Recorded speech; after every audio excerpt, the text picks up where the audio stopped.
In this lecture, we're going to be talking about why creating and overcoming habits can be sometimes really difficult. So, creating habits is a psychological phenomena that demands a lot of mental energy. However, forming habits is much easier than overcoming bad and old habits because these old habits are already triggered inside your brain and there's a habit loop that is already formed, which makes it a bit more difficult for you to overcome these or to eliminate them. However, if you want to start a habit from scratch, and we're going to talk about it in later sections, it's way easier than overcoming or eliminating old or bad habits. If you ever tried to break a habit before, you will know how hard it is to do so. That's not to say that all habits need to be broken, but for those that aren't healthy, for those that aren't making you productive, for those that doesn't really align with your goals, overcoming them can be the key to a happier existence and of course eventually to a happier journey and to a more successful journey, a more efficient journey towards your goals. And we talked about the process before. So habits are formed after our brains have learned and then repeated something new. Scientifically speaking, the process that engages in our prefrontal cortex, the basal ganglia, which is also a part that is responsible for the development of our emotions, memories, and pattern recognition. Now here's where it gets interesting.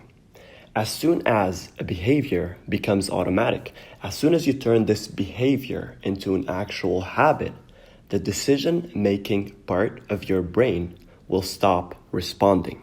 And with absolutely no orientation in terms of decision making, you will be encountering a lot of behaviors, a lot of routines, a lot of habits that you will engage in without even thinking about it. As we said before, as soon as the habit loop is formed, it becomes unconscious. Your brain works on the habit without even thinking about it. Your brain can completely shut down while you're doing the habit.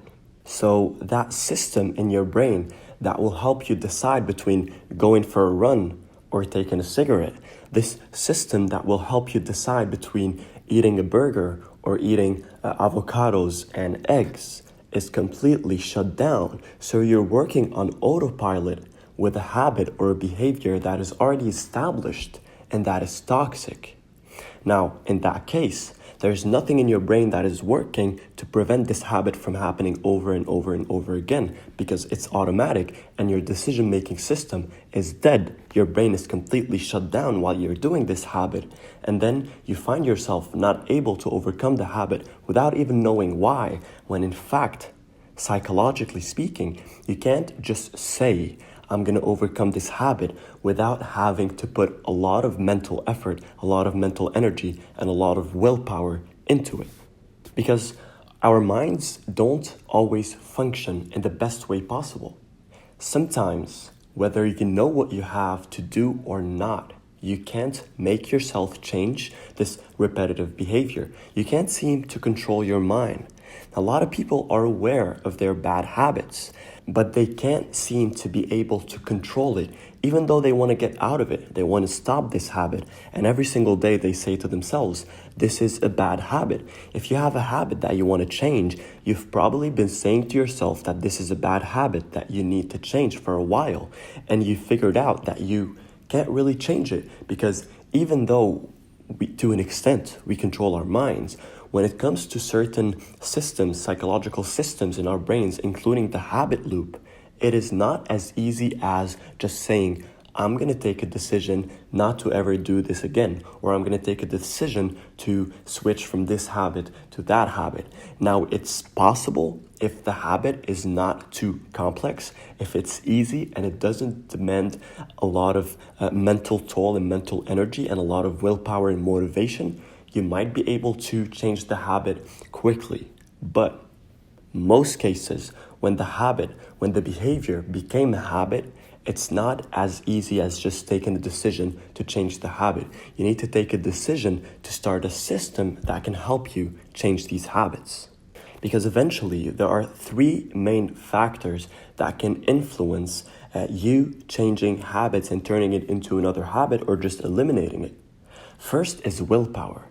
and willpower gets drained. This part of your prefrontal cortex that controls the willpower, that has the power to let you decide whether you're going to eat something or not and just say no to temptations and no to distractions, is a limited resource. It gets drained. It's like a battery. The more you use it, the more you consume it. And that's why most people, for example, when they're going on a diet, they have a tendency to start munching and eating bad food at night, because by the time it's 10 p.m. at night, your willpower got drained throughout the day because you're resisting temptations and you're resisting distractions.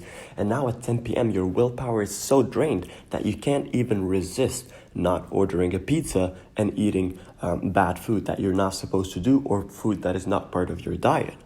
And in the contrary, it is easy to wake up in the morning, and as soon as you wake up, think about pizza and say, no, I'm not going to get pizza right now. And it's not just because it's in the morning, and it might be wrong for a lot of people to eat pizza in the morning, but just the fact that you woke up with your willpower fully charged, you will have more self-control over yourself.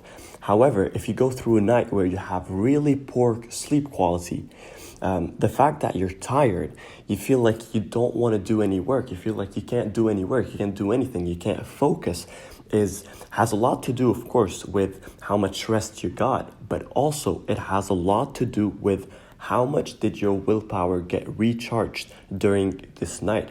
How much willpower did you regain? How much do you still have left in your battery for you to embark the next day and do it effectively, achieve the goals that you set for this day, and follow through with all the habits that you had in your mind? Now, of course, there are ways to increase willpower. There are some hacks that we're going to talk about later for you to be able to use your willpower to your advantage. But the second factor is motivation, and this is related, and this is strictly linked to the third concept, which is reason. What's your why? So keeping your motivation levels up is exactly related to what's your why. If you have a reason that is so strong that you can think about every single time you find yourself doing an old habit that you want to stop, and you find a good reason that you want to stop, then your motivation levels will be higher. And guess what? It works as a chain. When your reason is good and your motivation levels are up, this will boost your willpower. And we're going to talk about it later. As I said, we're going to talk about willpower and motivation in details, how to be able to control them really well. But to understand why it can be really hard to break old habits and replace them with new habits is because first, as we said, there is a system in your brain that is formed. Every single time there's a new habit that is established, there's a new psychological system behind it that is supporting it, and it's not easy to break it. It's not easy at all. And as we said, you cannot control your mind. There are systems that would control these certain patterns in your mind, and eventually you'll find yourself helpless. You'll find that even though you want to change a habit, you're not able to change a habit because of these psychological systems. And finally, the three concepts that we talked about: willpower, which is a limited resource; motivation levels sometimes are not as high as expected, and then we would relapse. And most people when they're trying to change a habit, they aim for perfection, and as soon as they encounter a relapse, they think that, okay, they're doomed, this is a habit that they cannot change, and then their motivation levels drop even more, and then they just abandon the entire process of changing the habit or adopting a new habit.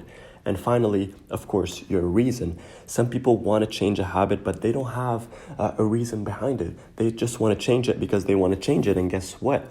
This will not give you high motivation levels, and therefore it will not help your willpower for you to be able to overcome. You need to be able to resist the temptations and resist the cues and resist the rewards and resist the routines sometimes to be able to overcome the habit. So having a weak willpower, having low levels of motivation, and having a reason that is not that good will be a problem more than a solution. Therefore, it can be really hard to establish new habits or break old habits and replace them with new ones. But on the bright side, as we said, there is a system that you can follow. There are some tips, there are some hacks that you can follow through with to be able to overcome this system and eventually change an old habit that you had, eliminate an old habit that you had, or just establish a new habit that you want in your life.